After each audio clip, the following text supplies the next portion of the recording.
High বন্ধুরা, মাই ছোটো village আপনাদের স্বাগতম। তো আশা করছি আপনারা সবাই ভালো আছেন, ভালো থাকুন। আমরা মাতার ইচ্ছে ভগবানের ইচ্ছে খুব ভালো আছি। তো আজকে বিশাল আনন্দের দিন। আমার এই 5-6 মাস ইউটিউব চ্যানেল করে আজকে সেই মনের ইচ্ছা, সেই জার্নি পূর্ণ হয়েছে। ইউটিউবের পেমেন্ট তুলতে যাচ্ছি। আমি এখন দোকানে আছি, দোকান থেকে সোজা ব্যাংকে যাবো। ব্যাংকে গিয়ে এখন তো ব্যাংকে বিশাল ভিড় করছে, কীভাবে ঠিক নেই। তো চেষ্টা করবো অনলাইনে তোলার। তো আপনারা সঙ্গে থাকবেন, দেখতে থাকবেন ভিডিওটি। তো বন্ধুরা, ব্যাংকে যাইনি, ব্যাংকে প্রচণ্ড ভিড়। ওই জন্য আমাদের খোলবতায় এই বিশেষ রাজুদের কাছ থেকে টাকা তুললাম। ইউটিউবের ফার্স্ট পেমেন্ট আমি এখান থেকেই তুললাম। ব্যাংকে গিয়েছিলাম, প্রচুর লাইন, ওই দাঁড়ানোর সময় নেই। আর দাঁড়ালে মিনিমাম 3 ঘন্টা দাঁড়াতে হবে। বাদ দিয়ে অনলাইন থেকে ফিঙ্গারপ্রিন্ট দিয়ে আধার নাম্বার বলে এই টাকাটা তুলে নিচ্ছি। তো কত তুলেছি সেটাও আপনাদেরকে জানাবো। তো বন্ধুরা, এই যে সব 500 টাকার নোট, আমার ইউটিউবের ফার্স্ট পেমেন্ট, মাই ছোট্ট ভিলেজ। তো বন্ধুরা, ইউটিউবের পেমেন্ট তুলে নিয়ে এই খোলবতা স্ট্যান্ডে চলে এসেছি। প্রচণ্ড রৌদ্রের তাপ, কথা বলা যাচ্ছে না, দাঁড়ানো যাচ্ছে না। ফার্স্ট পেমেন্ট পেয়ে ভাবলাম ফার্স্ট পেমেন্ট পেয়েছি ইউটিউব থেকে, তো একটা টিকিট কাটি। 30 টাকা দিয়ে একটা 5 সেন্ট কেটেছি। তো যদি এতে কিছু হয় দেখা যাক। তো আমাদের খোলবতা বাস স্ট্যান্ড, এখানে আগে বট গাছ ছিল, ওটা কেটে দিয়েছে। বট গাছের জন্য ছায়া থাকতো, এখন টানা রোদ্দুর, প্রচণ্ড গরমের তাপ। এই স্ট্যান্ডের আশেপাশে যাদের দোকান তারাও এখানে বসতে পারে না, দাঁড়াতে পারে না, তাদের খুব কষ্ট হয়।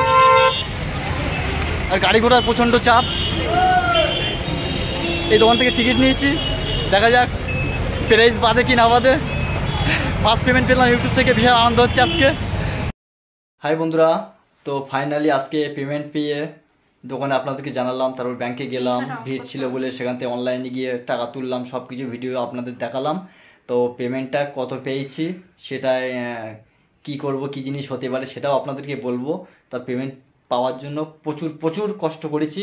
আর ব্যাংকে কতবার যে দৌড়ে গেছি আমি নিজেই জানি না। ম্যানেজার ছিল, আজ না কাল এসো, কাল না পরশু এসে, অমুক দিন এসো, এরকম করে করে শেষ পর্যন্ত পেমেন্টটা হাতে পেয়েই গেলাম। ফাইনালি আমার অ্যাকাউন্টে পেমেন্ট হয়ে গেছে, ফাইনালি তোলা হয়ে গেছে। তো আমি যা পেমেন্ট পেয়েছি, তো সেই পেমেন্টে একটা গ্লাপসিক আছে, হচ্ছে ডবল ডোরের ফ্রিজ হবে। তো ডবল ডোরের ফ্রিজ হবে। এখানে কিন্তু নিয়ম নেই যে কত টাকা পেমেন্ট পাচ্ছি, সেটা কিন্তু বলা যাবে না যে আমরা কত টাকা পেমেন্ট পেয়েছি। তো ওই জন্যে আমরা একটা কিছু ক্লু দিয়ে দিচ্ছি যে এই পেমেন্টটা এই জিনিসটা হবে। তো ফার্স্ট টাইম তো আমাকে একজন বললো, মানে যাই হোক, দাদাভাই, দেবাশিস দাদাভাইয়ের জন্যেই কিন্তু আমরা এই জায়গাটায় পৌঁছেছি। তো দেবাশিস দাদাভাই আমাদেরকে বললো যে এগিয়ে যাও, এগিয়ে যাও, আরও এগিয়ে যেতে পারবে, তো চিন্তা করবে না, আর আমরা সবসময় তোমার পাশে থাকবো, তোমরা এইভাবে এগিয়ে যাও, খুব ভালো লাগবে। তো বন্ধুরা, ইউটিউব লাইভে 100 রকম আইডিয়া আছে, তার মধ্যে মনে হচ্ছে আমরা 10 রকমও জানি না। তো আমরা তাও গুগল পিন পেয়ে গেলাম, মনিটাইজেশন হয়ে গেছে চ্যানেল, প্লাস ইউটিউব থেকে পেমেন্ট পেয়ে গেলাম। মানে আমেরিকায় আমার চাকরি পাকা হয়ে গেল। যতদিন ইউটিউবে গিয়ে যতই গুগল পিন আসুক, চ্যানেল মনিটাইজেশন হয়ে যাক, যতদিন সে পেমেন্ট না পাবে ততদিন সে ফাইনাল ইউটিউবার না। পেমেন্ট পেয়ে গেলি সে ফাইনাল প্রকৃত ইউটিউবার। আমেরিকার চাকরি সে পেয়ে গেছে। আমি গরিব গরিব অশিক্ষিত, আমি ভিখারি, ঠিক আছে, আমার কোনো যোগ্যতা নেই, আমি ফল বেচে খাই খোলবতাই। তাই কম বেশি কত লোক কত কিছু বলতো, ও ইউটিউব করছিস, কি হবে, তোর বই চলে যাবে, এ হবে না তা হবে না। শেষ পর্যন্ত কী হলো, আমি সাকসেসফুল হলাম, আমেরিকার চাকরি পেয়ে গেলাম। তো আপনারাও চেষ্টা করলে সফল হতে পারবেন। আর সব কিছুর পিছনে একটা মাথা থাকে, সব জিনিস একার দ্বারা হয় না। তো আমাদের পিছনে সেই মাথা আছে, এনবি ব্লগ দেবাশিস দাদাভাই। তো আমরা যেটা পারতাম না ওর কাছ থেকে হেল্প নিতাম, সাহায্য নিতাম, শুনে নিতাম, আর আমাদের সব কিছু বুঝিয়ে ফোন নিয়ে কমপ্লিট করে দিত। ওনার আর কি আশীর্বাদে আমরা এই পজিশানে চলে এসেছি। তো ফাইনালি সাকসেসফুল হতে পেরেছি। ফার্স্ট পেমেন্ট পেয়ে গর্ব হচ্ছে, বিশাল আনন্দ হচ্ছে। তো স্বাভাবিক একটা জিনিস ইউটিউব। তো আমি বলতে চাই, যারা ইউটিউব নিয়ে কাজ করো, তাদেরকেই বলতে চাই যে তোমরা ইউটিউব নিয়ে কাজ করো, আরও আগে বাড়ো, আরও এগিয়ে যাও, দেখবে তোমরা একদিন সফলতা পাবেই। তো কারুর কথা কানে নেবে না। আমরা যখন ভিডিও করি রাস্তায় বেরিয়ে, তখন কিন্তু লোকে আমাদেরকে পাগল বলে, দেখো দেখে হাসে। আর এগুলো তো গ্রামগঞ্জে বেশি হয়ে থাকে, তোমরা বুঝবে, যারা গ্রামে থাকো, বাস করো, তো তারা কিন্তু বুঝবে। তো আমরা যখন গ্রামে কিছু একটা অনুষ্ঠানে গিয়ে ভিডিও করি, তখন কিন্তু লোকজন আমাদের দিকে ফিরে হাসে। অবশ্যই আমি দোকানে ভিডিও করে লোকজন হাসে, তাই বলে কি সে এত যে 500 টাকা নোট দেখালাম এগুলো কি সে দেবে? হারগিজ দেবে না। তো যাই হোক, কারোর কথা কানে নেবা না, কারোর দিকে ফিরে তাকাবা না, সবাই মিলেই একদম এখন দিনকাল খারাপ, কেউ কারোর ভালো সহ্য করতে পারে না, মানুষ মানুষের ক্ষতি করার জন্য রেডি বসে থাকে। তো আর কিছু বললাম না আমি, আমার খুব কষ্ট হচ্ছে আজকে ভোর দিনটাই আমি এই ফোন করেই চলছি, তাই তো আজকে আমার ভীষণ কষ্ট হচ্ছে। আজকে আমি লাইভ করিনি, যেহেতু তোমাদের দাদাভাই লাইভ করেছে, তোমাদের দাদাভাইয়ের লাইভে গেছিলাম, সেখান থেকে লাইভ কেটে কিন্তু আজকে দেবাশিস দাদাভাইয়ের লাইভে গেছি। সেখানে গিয়ে অনেকক্ষণই ধরো সবার সাথে বকতে হয়েছে, আর আমার পক্ষে এতটা বকা সম্ভব না, আমার পক্ষে ভীষণ। আর তাতে প্রচন্ড গরম পড়ছে, দেখতে পাচ্ছ কারেন্টে ভীষণ খারাপ। আর এখানে 8-10 মাস 11 মাস হচ্ছে অপারেশন হয়েছিল, আইসিইউ ছিল। 8-10 মাসের কথা বাদ দাও, তো আবারও আমার নতুন করে খুবই শরীরটা খারাপ, আমি পাচ্ছি না। তাও তোমাদের জন্য কিন্তু আমি আজকে এই জায়গায় ভিডিও দিচ্ছি, তো তোমরা আমাকে সাপোর্ট করো, পুরো সাপোর্ট করো। আজ হয়তো তোমাদের সামনে বসে আমি তোমাদেরকে বলছি, তোমরা সবাই চেষ্টা করো, পারবে। আর হচ্ছে আমরাও চেষ্টা করেছি, আমরা পারছি। কাল হয়তো আমি আর বলতে পারবো কিনা জানি না, আমার আবারও শরীরের অবস্থা খুব খারাপ, বলতে পারবো কিনা জানি না। তো আমি বলতে চাই যে তোমরা সবাই কাজ করো ইউটিউবে। আর ঘরোয়া বউদের পক্ষে আমি, হাউস ওয়াইফ যারা, তাদেরকে বলছি তোমরা একদম সংসারের কাজ দেখিয়ে তুমি এখান থেকে ভালো টাকা উপার্জন করতে পারবে, অবশ্যই ভালো টাকা উপার্জন করতে পারবে। আর কারোর কথা কানে নেবে না, তুমি সংসার সামলিয়ে তুমি যে ইউটিউব করো, তো তোমার অনেক অনেক সফলতা পাবে। একটা জিনিস মাথায় রাখবে, বাড়ির আশেপাশের লোক নিজের গ্রামের লোকের ভালো চায় না, এটাই বাস্তব। দেখলে হাসে, হিংসা করে, এই কি করছিস, পাগল হয়ে গেছিস, এই যে এতগুলো 500 নোট পেলাম, সে কি আমাকে দিচ্ছে? আর আমি কি এরকম নোংরামি করে আয় করছি? এটা আমার খাটনির পয়সা।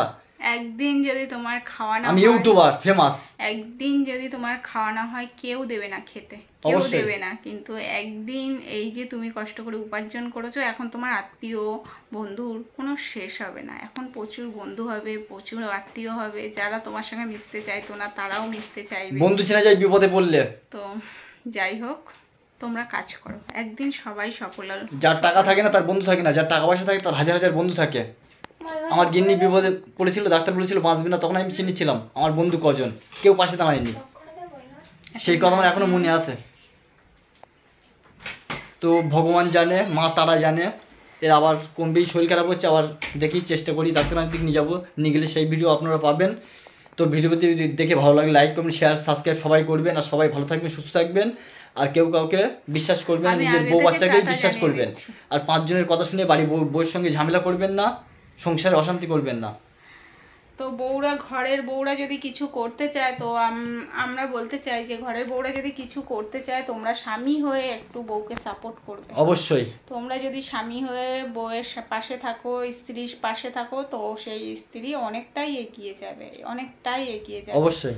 তো আর তোমরা যদি পাড়া প্রতিবেশীর মতন স্বামী স্ত্রীর ব্যবহার থাকে, তো কখনো এগোতে পারবে না। দুজনের প্রতি একটা ভালোবাসা মিল দেখাও, তাহলে এগিয়ে যাবে। সত্যিই তাই, দিনকাল খুব খারাপ, কেউ কারোর ভালো চায় না। এবার তুমি বলো, আমি আর বলতে পারছি কি বলবো। কষ্ট হচ্ছে আমার আজকে, ভীষণ কষ্ট হচ্ছে, আমি এবার শুতে পারলে বাঁচি। তো বন্ধুরা, বিশ্বাস যদি করতে হয়, বাড়ির গিন্নিকে, মেয়েকে, ছেলেকে করবেন, বাড়ির লোককে না, বন্ধুকে না, বান্ধবীকে না। আমার বন্ধুকে বিশ্বাস করে আমার প্রথম চ্যানেল চলে গেছে, সাসপেন্ড হয়ে গেছে, মাই ছোট্ট ভিলেজ নামে ছিল, আবার তারপর নতুন চ্যানেল খুলে সেই চ্যানেল মনিটাইজেশন করলাম। তো আরও একটা কথা, এই কথাটাও না বললে নয়, তো আমি নেক্সট ভিডিওয়ে তোমাদেরকে বলবো আরও কিছু, কেমনভাবে ইউটিউবের জার্নিংটা আর কেমনভাবে পেমেন্ট তুলতে হয়, কতটা কি করতে হয়, সেটা নেক্সট ভিডিওয়ে বলবো, তো এখন বলছি না। আর এখন একটা যেটা কথা বলতে চাই, তো ইউটিউবে কিন্তু ভালোই পরিশ্রম করতে হয়, পরিশ্রম করতে আমরা কিন্তু দীর্ঘদিন রাত ঘুমাই না। আর আমাদের একটু বেলা হয়ে গেলে আশেপাশের লোকজন কত কথা বলে আমাদের নিয়ে, তো যাই হোক, বলুক গিয়ে, আমি কানে নেই না। সংসার আমার সংসার আমি রেঁধে খাবো, আমি বেড়ে খাবো, তো কেউ তো করে দিয়ে যাবে না। তো যাই হোক, আমরা এই এখন ধরো এতটা রাত, এই এখন কটা বাজে, এখন রাত প্রায় 1টা বেজে গেছে, 1টা বাজে, এখনো ভাত খাইনি। তো সেই রাত 3টে-4টে পর্যন্ত জাগা পড়বে, এবার তারপরে আবার ভিডিও এডিট করতে হবে। আর তোমাদের সঙ্গে এই যে কথা বলছি, তো রাত 1টা বেজে গেছে, কথা তোমাদের সঙ্গে এইগুলো শেয়ার করার পরে আমরা ভাত খাবো, খাওয়ার পরে কিন্তু এই যে ভিডিও এডিট নিয়ে বসবো, ফোনে ভিডিও জাম হয়ে রয়েছে, না হলে কালকে তোমাদের কি ভিডিও দেবো। আর তোমাদের যদি ভিডিও না দিতে পারি, তাহলে তো আমরা উপার্জন করতে পারবো না। আমি যখন ইউটিউব চ্যানেলটা খুলি, আমার খুলতায় ফলের দোকান, তো আমার দোকানে একটা যাচ্ছি। কাপড় দোকানদার এসেছিলো, দাদা এই ব্যাপার একটু সাবস্ক্রাইব করে দাও, আমি নতুন চ্যানেল খুলেছি। তা বলছে ইস ওইসব করছি, ওই করে কিচ্ছু হবে না, ওইসব ফালতু কেউ করে। তাই যে আমি এতটা টাকা পেলাম সেটাকে ওর বাদ দিচ্ছে আমাকে। আপনারা বলুন বন্ধুরা, পোস্ট অফিসের পাশে এক কাকু আছে, সে আমাকে বলতো এসব করছিস, ইউটিউব করছিস, ফেসবুক করছিস, তোর বউ চলে যাবে। উপরে আছে সৃষ্টিকর্তা ভগবান, সে জানে যাবে কি না যাবে, কি মারা যাবে কি থাকবে না। তুই বলার কে? তুই যদি সব জানতিস তুই তো ভগবান হয়ে যেতিস। তোর একটা ছেলে, তুই পরে বুঝতে পারবি। লোকের বাঁশ দেবো না, নিজের বাঁশ খাওয়া সমান। তুই যত জ্বলবি তাতে আমার তত চলবে। কি বলে ওটা? তোদের জ্বলবে হ্যাঁ। তাতেই আমার তোদের জ্বলবে তাতেই আমার চলবে। বিশাল আনন্দ হচ্ছে, ইউটিউব থেকে টাকা পেয়েছি, মনে হচ্ছে ঘরের ভিতরে নাচি, আমেরিকার চাকরি পেয়ে গেছি। তো সবাই ভালো থাকবেন, সুস্থ থাকবেন, এখানে সমাপ্ত করলাম।